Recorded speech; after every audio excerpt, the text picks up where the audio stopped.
அனுப்பிச்சிட்டு அதுக்கப்புறமா ஒரு 3 மாதம் போச்சு மேம்.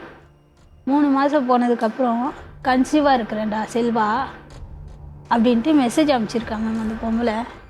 கன்சீவாக இருக்கேன் 3 மாதம் கழிச்சிடவா வச்சுக்குவா. நீங்கள் எப்படி மெசேஜ் பார்த்தீங்க? எங்கள் வீட்டுக்கார் செல்லு வாங்கி அவர் குளிக்கிறதுக்கு போயிட்டாரு. சவுண்ட் வந்துச்சு, எடுத்து பார்த்தா யாருன்னு பார்த்தா பத்மான்னு போட்டிருக்கு. இது நடந்து எத்தனை வருஷம் ஆச்சு? இது நடந்து கல்யாணம் ஆன புதுசில் தான் மேம். இப்போ எத்தனை உங்கள் குழந்தைக்கு என்ன வயசு? 13. 15 வயசு வருஷம் இருக்குமா கல்யாணம் ஆகி? இல்லை 14 வருஷம் ஆகும். அப்படியே மெசேஜ் காமிச்சு கேட்குறேன், இங்கே பாருங்க மாமா உங்கள் பிள்ளையோட லட்சணத்தை. கூட்டு குடும்பமா? ஒன்றா இருக்கும்போது இப்படிலாம் இருக்காரு உங்கள் பிள்ளை.